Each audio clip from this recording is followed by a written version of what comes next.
இரவு 8 மணிக்கு நடந்திருந்த அந்த கொடூர கொலை சில மணி நேரத்திற்கு பிறகே தெரிய வந்திருக்கிறது.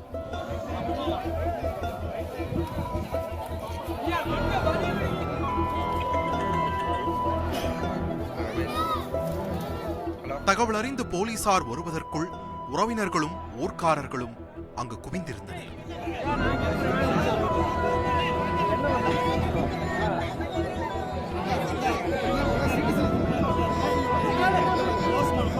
சாலையோரத்தில் கிடந்த சடலம் தலை சிதைக்கப்பட்டு ஓரமாக கிடந்தது. அந்த பயங்கரத்தை பார்க்க முடியாமல் மூடி வைத்திருந்தனர்.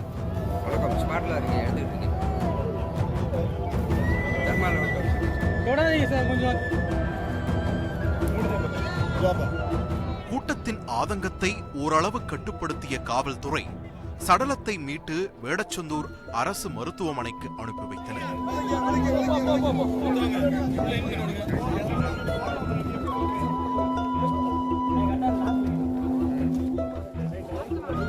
சம்பவ இடத்தில் போலீசாரால் ஓரளவு கூட்டத்தை கட்டுப்படுத்த முடிந்தது.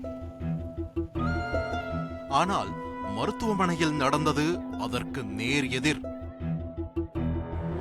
குற்றவாளிகளை உடனடியாக கைது செய்ய வேண்டும் என்று கொல்லப்பட்டவரின் உறவினர்கள் போலீசாரோடு வாக்குவாதத்தில் இறங்கியிருக்கிறார்கள்.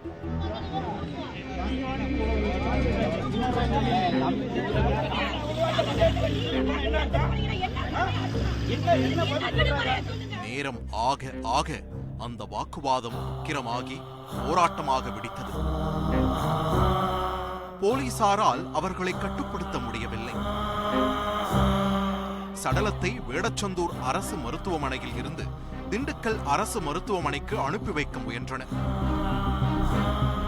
ஆனால் கொல்லப்பட்டவரின் உறவினர்கள் அதற்கு தயாராக இல்லை.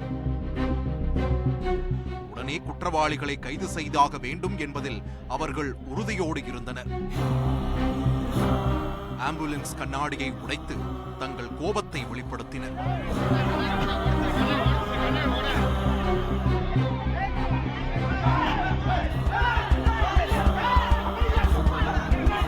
தடைகளை மீறி ஒரு வழியாக ஆம்புலன்ஸ் சீறி பாய்ந்தது.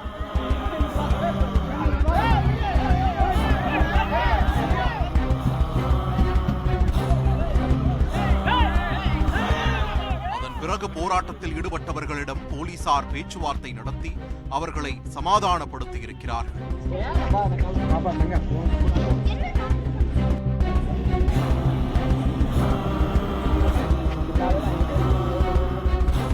யார் அவர், எதற்காக இந்த கொடூர கொலை என்ற கேள்விகளுக்கு விடை தேடி செய்தியாளர் ஸ்மித் ஏசுராஜை களத்தில் இறக்கியது குற்றச்சரித்திரம் நிகழ்ச்சி குழு.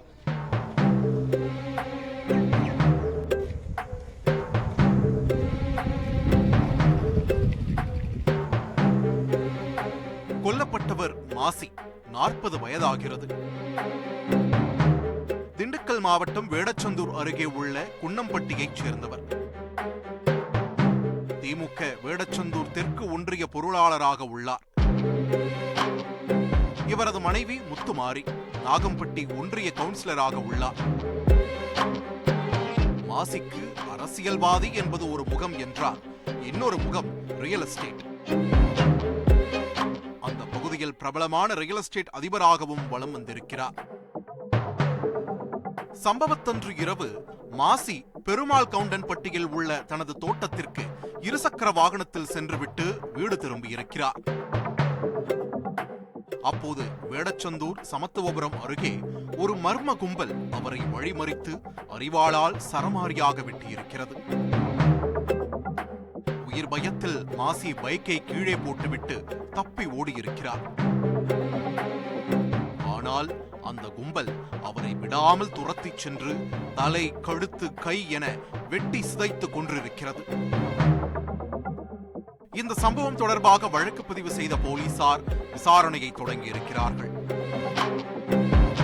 மாசி ரியல் எஸ்டேட் தொழில் செய்திருப்பதால் அதனால் ஏற்பட்ட பகை காரணமாக கொல்லப்பட்டிருக்கலாமா என்ற கோணத்தில் போலீசார் விசாரித்து வருகிறார்கள்.